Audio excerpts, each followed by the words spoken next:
दोस्तों दिल की बात करने आया हूं क्लास 11th के बच्चों से। क्लास 11th में फन करेंगे, मस्ती करेंगे और फिर 12th में मन लगाकर पढ़ाई करेंगे। ये नॉर्मल बच्चों का सोचना होता है और यही सोच उनको लेकर डूबती है। अगर तुम्हें क्लास 11th के अंदर ग्राफ की समझ नहीं होती, थोड़ी से नंबर्स की समझ नहीं होती, तो 12th क्लास में तुम्हारी इकोनॉमिक्स बर्बाद हो जाएगी। आप कुछ स्मार्टर बनना चाहते हो, कम टाइम में अच्छी रेपुटेशन और पैसा कमाने की कोशिश करना चाहते हो, तो क्लास 11th को हल्के में मत लेना। हेलो गाइस, मैं आपका भाई दोस्त educator of economics love Kaushik स्वागत करता हूं आपका कॉमर्स वाला में। दोस्तों दिल की बात करने आया हूं क्लास 11th के बच्चों से, क्योंकि क्लास 11th के कॉन्सेप्ट अगर वीक रह जाते हैं ना, तो आपको पता होना चाहिए इसका कॉम्प्रोमाइज आपको 12th क्लास के साथ करना पड़ता है और फिर भविष्य में अपने करियर से कॉम्प्रोमाइज भी करना पड़ जाएगा। सीधी सीधी बात बताता हूं, अगर तुम्हें क्लास 11th में अकाउंट्स की जर्नल एंट्री नहीं आती, तो 12th क्लास के अंदर तुम्हारे अकाउंट्स बर्बाद होने वाली है। अगर तुम्हें क्लास 11th के अंदर ग्राफ की समझ नहीं होती, थोड़ी से नंबर्स की समझ नहीं होती, तो 12th क्लास में तुम्हारी इकोनॉमिक्स बर्बाद हो जाएगी। ऐसा ही चलता रहा तो 12th के बाद जो आपका एंट्रेंस एग्जामिनेशन होते हैं, प्रोफेशनल कोर्स होते हैं, तो वहां पर तुम जाने की सोच सकते हो, लेकिन बार बार फेल होते रहोगे। क्यों? क्योंकि क्लास 11th को बच्चे लेजी होकर बहुत नकली में ले लेते हैं। सोचते हैं भाई 10वीं में बोर्ड की मेहनत करके आए हैं, क्लास 11th में फन करेंगे, मस्ती करेंगे और फिर 12th में मन लगाकर पढ़ाई करेंगे। ये नॉर्मल बच्चों का सोचना होता है और यही सोच उनको लेकर डूबती है। सच बताऊं आपको, 11th क्लास को अगर तुम हल्के में लेते हो तो उसके नुकसान बहुत है। और ट्रस्ट मी दोस्तों, अब तुम 11th क्लास में हो तो स्कूल के सीनियर बन गए हो। ये लास्ट के 2 साल बचे हुए हैं, क्लास 11th क्लास 12th। ये 2 साल की मेहनत तुम्हें तुम्हारे मनपसंद कोर्स कॉलेज में एडमिशन दिलाएगी, तुम्हारी मौज करवाएगी जिंदगी भर। ये जो तुम्हारी उम्र है ना, इस उम्र में मजे मत करो भाई इतने ज्यादा, क्योंकि इस उम्र में ज्यादा मजे कर लिए ना, तो जिंदगी भर तुम्हें मेहनत करनी पड़ेगी। मैं आजकल बहुत सारे लोग देखता हूं जो बहुत टाइमली और बहुत मेहनत के साथ काम करते हैं। एक मकान बनाने वाली लेबर बहुत हार्ड वर्क करती है, 8-8 10-10 घंटे ईंट पर ईंट ढोती है, सीमेंट लगाती है, पूरी चिनाई वगैरह करती है, मकान बनाती है। मैं देख रहा हूं ओला उबर वाले भैया बाइक चला रहे हैं, टैक्सी चला रहे हैं, टाइम पर पहुंचते हैं, बहुत मेहनत, जाम में फंसते हैं, कष्टों में फंसते हैं। अखबार बांटने वाले भैया सुबह 4 बजे अखबार बांट के, 5 बजे 6 बजे अखबार बांट के अपना काम निपटा रहे होते हैं। ये सब के सब लोग बहुत मेहनत कर रहे हैं, इनकी रेस्पेक्ट है हाथ जोड़ के। लेकिन आपको एक बात बताऊं, ये हार्डवर्क वाले काम है जिसमें रिटर्न कम है। आप भी ऐसा काम करना चाहते हो क्या? अगर आप ऐसा काम करना चाहते हो तो थैंक यू, तुम इस वीडियो को स्किप कर सकते हो। लेकिन आप कुछ स्मार्टर बनना चाहते हो, कम टाइम में अच्छी रेपुटेशन और पैसा कमाने की कोशिश करना चाहते हो, तो क्लास 11th को हल्के में मत लेना। कुछ ऐसा सीक्रेट करके दिखाओ जो दूसरे लोग नहीं करते, तब तुम दूसरों से आगे बढ़ोगे। क्योंकि 100 बच्चे तुम्हारी क्लास में है ना, 100 बच्चे होते नहीं किसी क्लास में, 50-60 होते होंगे। 100 बच्चे अगर तुम्हारी क्लास में हैं तो 100 के 100 सीए नहीं बनेंगे या 100 के 100 सक्सेसफुल नहीं होंगे। बहुत सारे बच्चे ऐसे हैं जो भीड़ में रह जाएंगे, जो कहीं ना कहीं ऐसा काम कर रहे होंगे मेहनत मजदूरी वाला, जहां पर उनको मजबूरी में काम तो करना पड़ रहा होगा, लेकिन उनके सपने सच नहीं होंगे। क्यों? क्योंकि वो स्कूल में 11वीं 12वीं क्लास में या फिर बड़े होने के लिए, बड़े होने के एज के अंदर वो सीरियस नहीं होते। जिस एज में तुम्हें मेहनत करनी चाहिए उस एज में तुम मजे कर लेते हो, तो फिर पूरी जिंदगी मेहनत करते हो।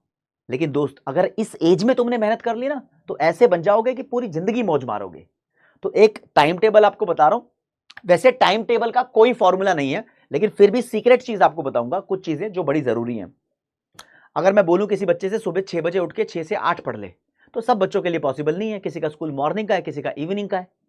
तो कोई टीचर अगर आपको आके ऐसे कैमरे पे बता भी दे कि ये टाइम टेबल होना चाहिए, भाई तेरे को 4 बजे पढ़ना चाहिए या तेरे को रात को 12 बजे तक पढ़ना चाहिए, 2 बजे तक पढ़ना चाहिए, ऐसा पॉसिबल ही नहीं है। क्योंकि सब लोगों में घर में रहने का तरीका अलग होता है, सबके पास फैसिलिटीज अलग होती है। कोई शोर शराबे में रहता है, तो कोई एक अमीर घर की बिल्डिंग में रह रहा है, कोठी में रह रहा है, बंगले में रह रहा है। किसी के पास स्कूल तक छोड़ के जाने के लिए ड्राइवर और गाड़ी अवेलेबल है, तो कोई बस की भीड़ में पिस के स्कूल जाता है, कोई पैदल जा जाके धूप में स्कूल पहुंचता है, कोई साइकिल चलाकर स्कूल पहुंचता है। किसी को कम टाइम लगता है, किसी को ज्यादा टाइम लगता है, तो किसी का कम टाइम वेस्ट होता है, किसी का ज्यादा टाइम वेस्ट होता है ट्रैवलिंग में। सबके पास अलग अलग टाइम की झंझट है यार, तो सबके लिए सेम टाइम टेबल नहीं हो सकता। बट मैं आपको कुछ नुस्खे बता सकता हूं जिससे तुम्हारा टाइम टेबल स्ट्रांग हो सकता है। पहली बात तो ये, टाइम टेबल बनाओ। सिर्फ बनाओ मत, बनाने के लिए अगर तुमने टाइम टेबल बना दिया तो वो तो सबसे नकली काम किया है, तुमने अपने एफर्ट वेस्ट किए हैं। टाइम टेबल बनाओ और उसको फॉलो करो। अगर तुम टाइम टेबल फॉलो नहीं कर रहे हो ना, तो डेली ये ध्यान रखो कि तुम फेल होने की तैयारी कर रहे हो अपनी जिंदगी में। क्योंकि जो टाइम टेबल नहीं बनाता, जो अनुशासन और डिसिप्लिन से नहीं चलता, उसका जिंदगी में पंचर होना तय है। आप टाइम टेबल बनाओ। मैं ये जानता हूं भाई साहब कि तुम्हारी जिंदगी में ये 3 काम जरूर होते हैं, स्कूल जाना होता है, कोचिंग लेनी होती है और सोना होता है। इस बीच में क्या होता है, मान लो स्कूल जाने से पहले तुम खाना खा रहे हो, स्कूल आने के बाद, स्कूल से घर पे आ गए हो तो तुम खाना खा रहे हो, रेस्ट कर रहे हो, फिर तुम्हारी कोचिंग भी चालू हो जाती है। कुछ बच्चे ऑफलाइन कोचिंग लेते हैं, कुछ बच्चे ऑनलाइन कोचिंग लेते हैं, उनकी भी 2 से 3 क्लास होती है। उसके बाद बच्चे को सोना होता है, तो फिर से उसको बीच में खाना चाहिए होता है, फूड चाहिए होता है, बीच बीच में पानी भी चाहिए होता है। इस बीच में मैं आपसे क्या कहना चाहूंगा, एक मेरी प्रो टिप है, आप भाई साहब छोटी छोटी बातों पर do not waste your time. बच्चों का ना यहां पर एक क्वेश्चन जरूर आता है, जो सीरियस लेवल के बच्चे होते हैं वो कहते हैं सर टाइम मैनेज कैसे करें, टाइम मैनेज कैसे करें। टाइम मैनेज करने का एक ही फॉर्मूला है, छोटी छोटी चीजों पर अपना टाइम वेस्ट मत करो। 5 मिनट 10 मिनट जब रील स्क्रॉल करने बैठते हो तो कब वो आधा घंटा हो जाता है। टाइम वेस्ट मत करो। अभी दोस्त का फोन आ गया, 5 मिनट गली के बाहर खड़ा हुआ हूं, 5 मिनट में घर के अंदर घुस जाऊंगा, उससे बातें करते करते कितना टाइम हो गया। फालतू की बातें करिए, काम की बात करिए तो ठीक भी है, हाँ टाइम वेस्ट हो गया। छोटी छोटी बातों पे टाइम वेस्ट मत करो, राइट। अगर दोस्तों से मिलना है और तुम्हें मूवी देखनी है तो उसके लिए एक प्लान बनता है, वीकली देख लो, संडे देख लो, है ना। एक प्लान बनाओ, फैमिली के साथ दोस्तों के साथ एक अच्छा टाइम स्पेंड करो जिसकी काउंटिंग भी हो कि हाँ भाई हमने कुछ अच्छा किया, क्रिकेट खेलने गए या फिर मूवी देखने गए, आउटिंग हो गई फैमिली के साथ, है ना, नानी घर चले गए। इसके लिए वीकली हो सकता है, संडे हो सकता है, मंथली हो सकता है, ऐसे कुछ लेकिन टाइम होते हैं। अब ऐसा नहीं है भाई जब मन किया तब कुछ भी कर लिया, अगर ऐसे ही करने वाले हो तो फिर कहाँ ही पढ़ाई होगी।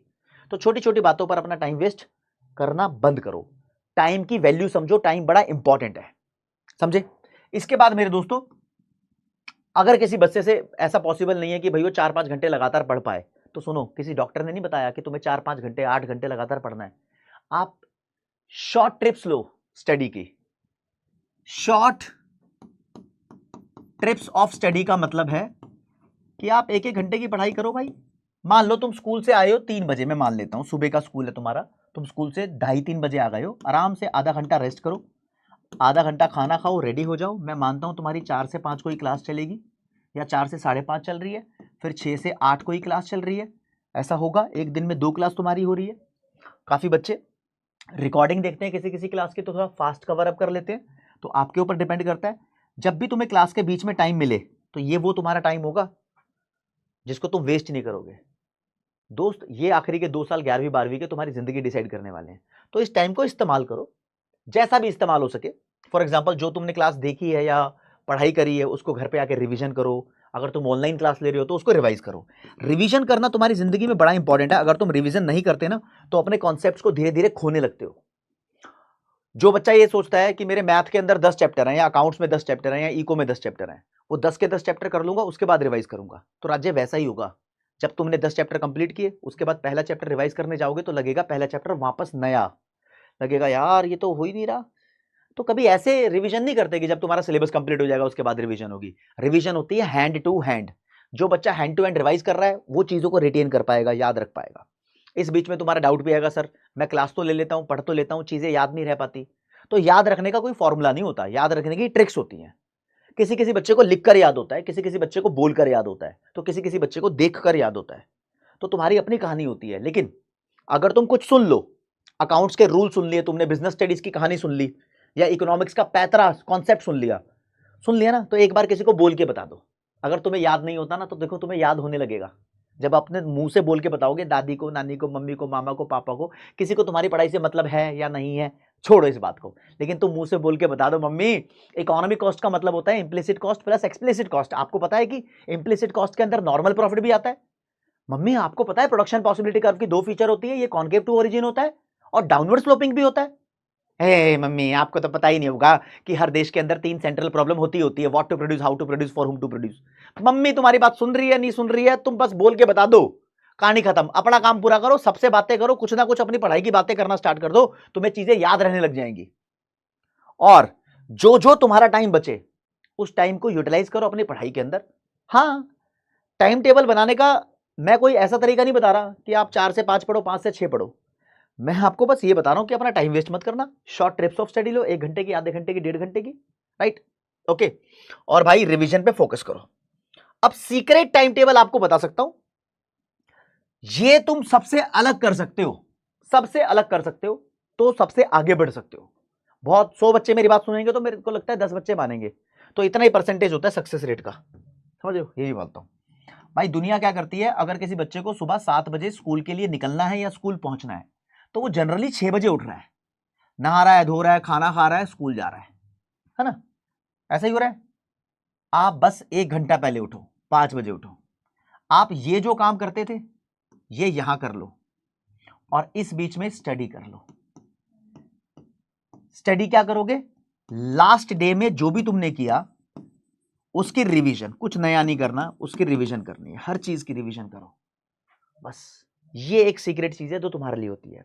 अब रही प्रो टिप टाइम टेबल बनाने की। टाइम टेबल ही बनवाना था ना मुझे, तो दोस्त आप टाइम टेबल पढ़ने का मत बनाओ, आप बड़े हो गए हो। आप टाइम टेबल बनाओ कब तुम्हें खाना खाना है, कब तुम्हें अपनी जिंदगी के बेसिक रूटीन वर्क करने हैं, नहाना कब है, धोना कब है, एक्सरसाइज कब करनी है।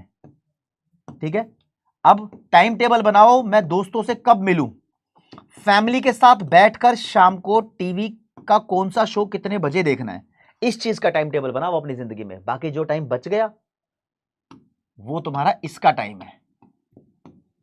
हाँ, सबसे ज्यादा फोकस आप उस सब्जेक्ट पे करना जिस सब्जेक्ट में आपको वीकनेस फील होती हो, और जो सब्जेक्ट आपको प्रो लगता हो उस पर आप लाइट टाइम दे सकते हो। अगर आप ऐसे बच्चे हो जो सेल्फ स्टडी कर रहे हो, आप कोचिंग नहीं लेते हो, तो आपके लिए भी बता देता हूं मेरे दोस्त, आप ऐसा टाइम टेबल फॉलो करना कि एक दिन Monday, Tuesday, Wednesday, Thursday, Friday, Saturday, Sunday मौज कर लो, मौज करनी बहुत जरूरी है। MWF और TTS ऐसे डिवाइड करना अपने डेज को इन दिनों में। और इन दिनों में एक खास बात, एक दिन में 2 सब्जेक्ट कम से कम पढ़ना, बस ख्याल रखना दोनों प्रैक्टिकल ना हो और दोनों थ्योरेटिकल ना हो। फॉर एग्जाम्पल मंडे को मैं पढ़ता हूं मैथ प्लस इको, तो ट्यूसडे को मैं पढ़ूं अकाउंट प्लस BST। समझ रहे हो, ऐसे ऑल्टरनेट करके हफ्ते में 2 दिन BST पढ़ ली, तो हफ्ते में 2 दिन इको पढ़ ली सेल्फ स्टडी, तो हफ्ते में 2 दिन आपने इंग्लिश को भी टाइम दे दिया, राइट, थ्योरी के सब्जेक्ट हो गए, राइट, अकाउंट्स को 3 दिन दे दिया, मैथ को 3 दिन या 4 दिन टाइम दे दिया। ऐसा ऐसा करो आप, राइट, ऑल्टरनेटिवली लग जाओ। ये कुछ फॉर्मुलेज हैं, जो कुछ हैक्स हैं। आप मुझे बताओ कि कौन सी चीज आपको यहां पर पसंद आई और कौन सी चीज को आप लिटरली शिद्दत से अपनी लाइफ में अप्लाई करना चाहते हो। कौन सी चीज बढ़िया लगी अपने दोस्तों को भी बताओ, कमेंट सेक्शन में बताओ कि मेरी बताई हुई कौन सी चीज आप अपनी जिंदगी में अप्लाई करोगे, सही लगी आपको। सच बता रहा हूं, दूसरों से अलग निकलोगे, बढ़िया निकलोगे और अपनी लाइफ में कुछ अच्छा करोगे यार। ब्लेसिंग्स मेरी आपके साथ रहेंगी। आप 11वीं 12वीं में मचा दो, बाकी तो जिंदगी में मचाने वाले हो फिर। Thank you.